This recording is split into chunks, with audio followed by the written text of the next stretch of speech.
Okay, listening, not talking. Lesson 2.1, solving linear equations and inequalities.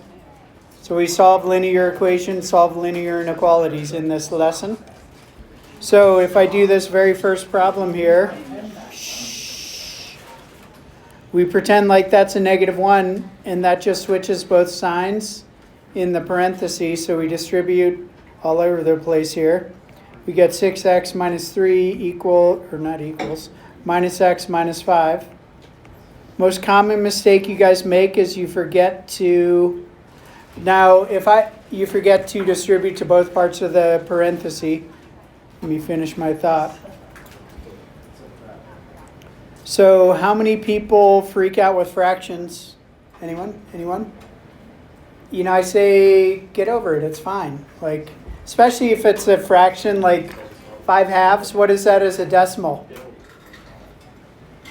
Get your calculator out if you don't have it out. Do 5 divided by 2, math enter. And you'll see that 5 over 2 is just 2.5. So I'm going to switch that to 2.5 and minus 0.5x. So you can do 5 divided by 2, math enter, and we'll switch it to 2.5, which is just handy, right? What do I have to do on the left side of the equal sign? Combine like terms. Combine like terms, indeed. So 5x minus 8. So 5x minus 8, indeed. Good job. Equals 2.5, I forgot the x over there, minus 0.5x. Why do I do 0.5 instead of just 0.5? So I don't screw up. Moral of the story, right? I don't like making mistakes because sometimes I'll make the little decimal point tiny and then I miss it and then I divide by 5 when I should divide by 0.5, and that's annoying. Okay? So when I have variables on both sides of an equation, I always get rid of the smallest variable. So in this case, the smallest variable is at 0.5, so I'm going to add 0.5x to both sides. And then we're big kids now, so we can do 2 steps at once. So I'm going to add 8, because I know my variables are going to be on the left-hand side of the equation here. So that's why I'm going to add 8 here and here.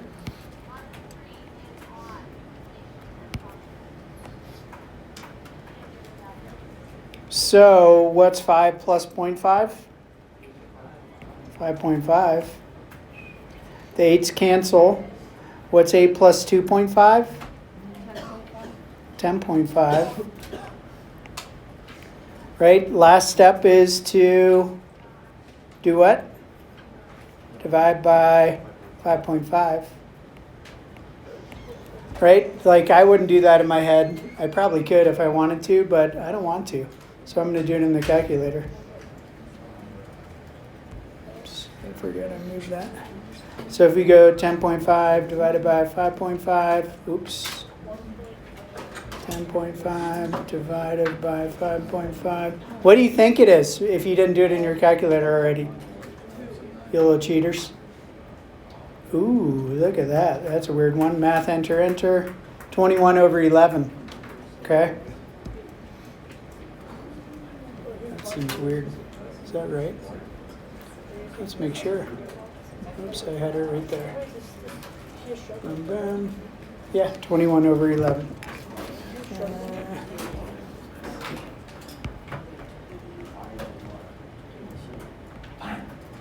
So I wouldn't do it on this problem because it would be a complete nightmare, but if I wanted to check my answer, how would I do that? Plug it in for x, right? Plug it in for x, then you can double check. If you get the same number on both sides, you know you did it right. If you get different numbers, then you know you messed up. But plugging in 21 over 11 for all these x's would be a nightmare, so I say no, let's not do that. Okay, now we're reading the story problem. We're going to underline and highlight along the way. In 1962, Wilt Chamberlain set the record for most points scored in an NBA game. He scored 28 points from free throws. How many points do you get for a free throw? 1. is what you meant to say, right? And he made X field goals, right? This was before the 3-pointers, right? It's old school basketball. So they're always worth 2 points, which it says right after that. If Wilt Chamberlain scored 100 points, we're going to write an equation. So how we know it equals 100 points, right? Because that's what he scored. And we know a free throw is worth 28 points. So how many of those are worth 28 points? Worth 1 point. And he made 28 free throws. And then we don't know how many 2-pointers he made. There's our equation. What's the answer? A. A. Bam. Okay, we're going to solve it now. What's the first step, Ryan? Subtract 28 from both sides. Can you do 100 minus 28 in your head, Ryan? Nice, good job. Right, I subtract 30 and then add 2 back. That's how I subtract weird stuff like that. It makes it a little easier. But if you doubt yourself, like sometimes when I'm tired, my brain's like, no thank you, I don't want to do that. And I'll just get the calculator, do it like that. Divide by 2, 72 divided by 2 is 36 what? Field goals. You can write field goals, you lazy person. I thought other things I didn't say out loud. Okay. Now, these are, starting here is where we do these things called literal equations, which means we're just rearranging the equation and solving for a single variable. In this case, we're going to solve for b. We're talking about a parallelogram. Here's the equation, right? So if these are a's, how many a's do I have? I have 2 of them. These are b's. I have 2 of those. That's why the equation is 2a plus 2b, right? So if we solve this equation for b, I'm going to write it again so I have a little more space.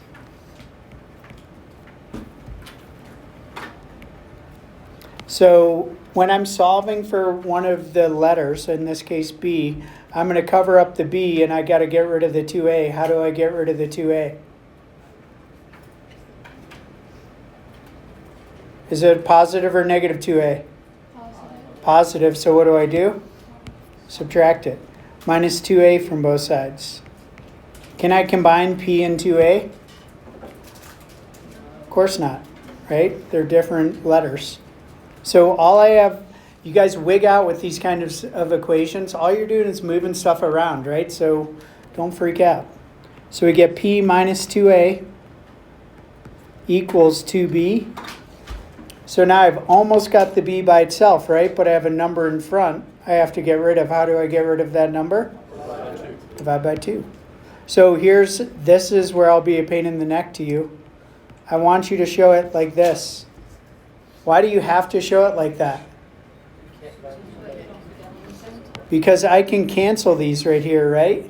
So the final answer is p over 2 minus a. If you have this, if you just write it like this, p minus 2a over 2, I take points off, right? Because you didn't reduce this right here. That's why I take points off, okay? So final answer here is b equals p over 2 minus a, like that. So next one is area of a trapezoid. So area of a trapezoid, we take the top and the bottom and we do 1 times half times the height. Okay, so this equation we're solving for h. So I'm going to rewrite it over here. So a equals 1/2 h. So fractions annoy me, so if I can get rid of them, I try to get rid of them. How do I get rid of 1/2? What do I multiply by? 2, right? Opposite of 1 divided by 2 is times 2, so I'm going to multiply both sides times 2. So if I multiply both sides times 2, what I get is 2a, and this 2 just cancels the 1/2. I don't have to distribute or anything, right? So I get 2a equals h times a plus b. And then remember, I'm trying to solve for this h over here, which is right here. So what do I have to get rid of on this side? Can I just divide by a plus b? Is that a legal math move? Hell yeah, it is, right? Because it's h, anytime it's multiplied, I can just divide that whole thing out. So I can just divide both sides by a plus b. Okay, final answer, the a plus b's cancel on the right side. Final answer is h equals 2a over a plus b.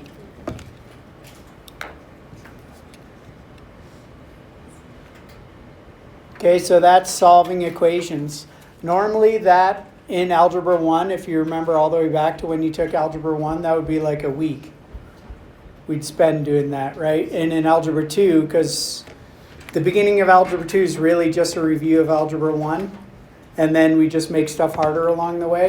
So the speed of this is what makes it a little more challenging, just so you know. All right, so...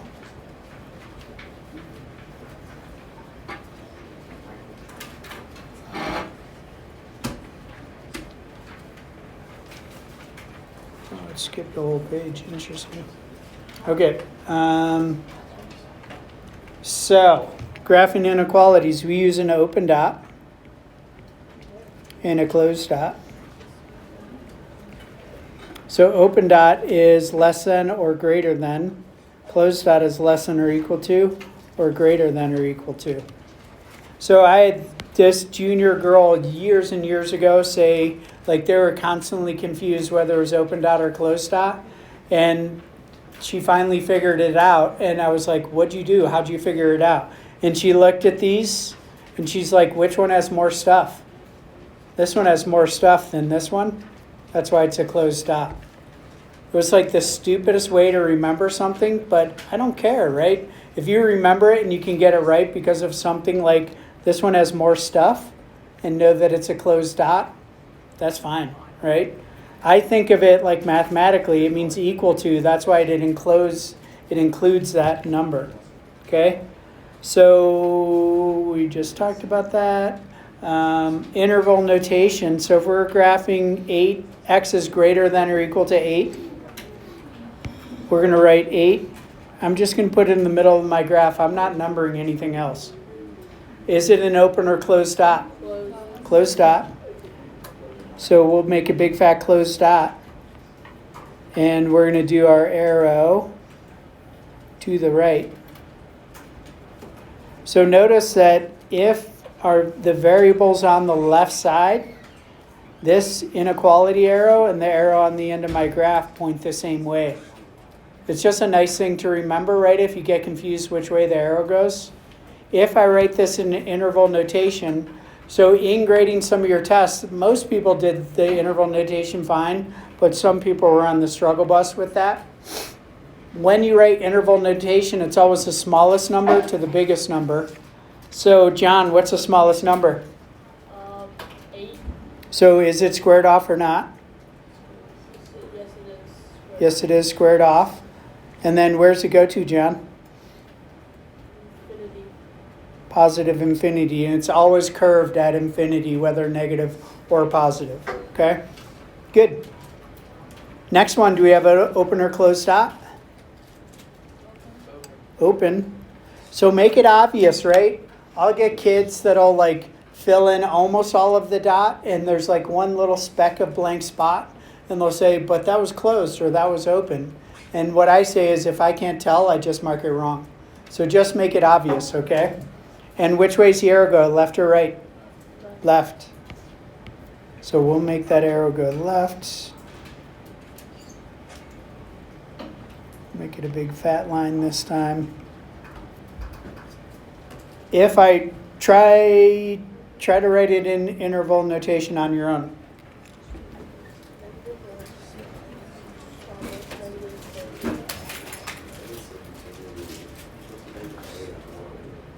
You think what's the smallest number? And then it ends at the biggest number. Small to big.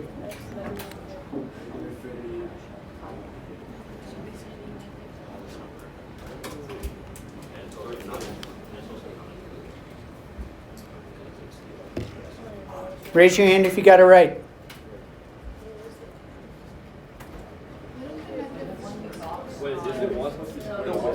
Why is the -1 not squared off?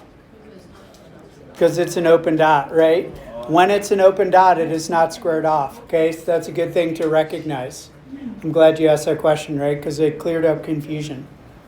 So always ask that question, because if you're confused, you're going to get it wrong. All right, so if we are solving a linear inequality, we follow the same rules in an equation, except if you must switch or flip the inequality. I like flip. You must flip the inequality if you multiply or divide by negative. Good. So it'll switch from like greater or less, greater to less, or less to greater. So now we got some decimals. It's going to be okay. So what's the first step in this, Braden? Braden doesn't even know he's getting a question answered. You know what I do when I look up to ask questions? I look for a kid who's talking and I call on him every single time. Braden, what's the first step? Of example 6? It's all good, man. You would be correct. We're going to subtract 12.9. So if I'm subtracting two negatives, do I just add the numbers? Yeah, you can just add the numbers, right? Keep the sign. So I would get what? Negative 84. And then we still have greater than or equal to negative 5.6 n. So remember, if you get confused, less or greater, how many people get confused by that? Greater than or less than, like you can't tell. If you have any little bit of dyslexia, I do, it's okay, right? I get confused, right? It used to bug the crap out of me because I couldn't figure out which one was which. So I take my left hand and I turn it and it makes a less than sign right there, right? So I'll get kids on a test that'll like put their hand on the desk and turn it and be like, okay, it's less than, right? So if you need to do that, do it. Like some teachers in elementary school yell at you if you use your fingers. In math, like to add or subtract or even multiply, you can count by 2s or 3s. I get mad if you don't use your fingers. Like, why wouldn't you? If it's a strategy that works, use it, right? So now we need to do negative 84 divided by negative 5.6.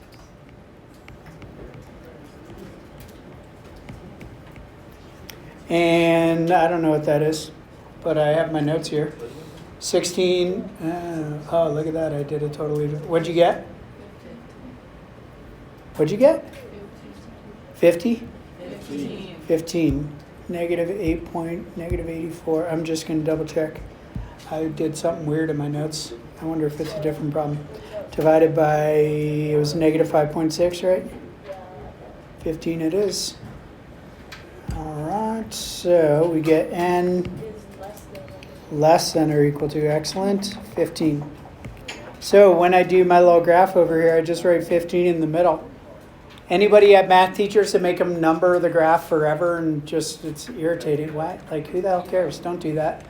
That's dumb. Just put the number on the bottom, right? I just want to see if you know if it's open or closed and your arrow's going the correct direction. That's what I care about. So less than or equal to, open or closed dot? Close. Closed dot. Arrow go left or right? Left. Okay. Set builder notation, what's the smallest number I have? Negative infinity. To 15, squared off or not? Squared off. Good, good. Oh, I wrote it in the wrong spot. We'll move that down. That's the bonus of the iPad. I can just move it. Okay. If we do interval notation, right, we're going to do the little bird-looking thing, right, the bracket. And what variable should we use? N, because it's n, right? Do you think I'd take points off for that? Yes. No, I got better things to do. If you write x, I don't care, right? But if they're like x and y mixed, then you have to write the correct letter. But we're gonna write n because that's what we should do. What do I write after this second n? Or is less than. Less than or equal to All real. 15. Not all real numbers. It's not a real number. It is not all real numbers. That is correct. Okay. Now we got to write an equation from a story problem. Good time ahead by all. Okay, we are gonna. I don't want to. Recommended daily intake of calcium for teens is 1,300 milligrams. Jake gets 237 milligrams from his multivitamin. Each morning he takes each morning, and 302 from a glass of skim milk. Does anybody drink skim milk? That's nasty. Does your mom buy it? She won't buy you like 2%? Yeah, I know, right? It's a mom buying thing. Yeah, it's skim milk's like drinking water, like bad water, you know? That's too bad. Okay, try to write the equation. Which one's a variable? Let's talk about it. It's better. Which one's a variable go with? Oh, it goes to 302. It goes with 302, right? Because he's drinking, he automatically takes, yeah, it's 237. Well, I'll just write the equation. I'm babbling. 302x plus 237. And he wants to get more or less than 1,300 milligrams. He wants to get greater than or exactly 1,300 milligrams. And then we just solve. What do I do, Saxon? Indeed you would. Minus 237 both sides. Does it matter the order that I write this part of the equation in? Right? I could have written 237 plus 302x. It totally doesn't matter, right? Just wanted to point that out in case people get weird about it. So when I do 1,300 minus 237, I get 1063. So 302x equals 1063. And then we divide by 302.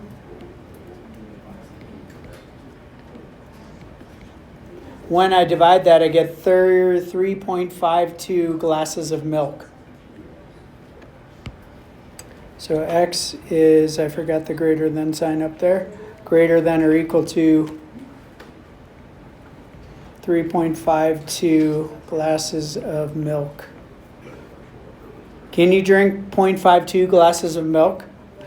Yeah. Sure you can. Fill it up just slightly over halfway. 3.52, right? If we're talking about like individual candy bars, you can't buy half a candy bar from a store. That would be stealing or something weird. They would bust you. Here's your homework.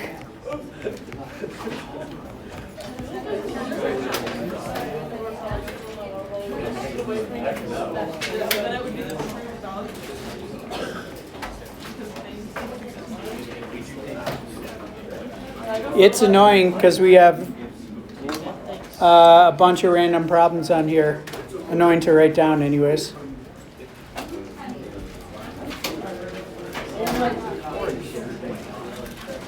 It's not many problems, but we pick them individually, so that's why it's like that. Just gonna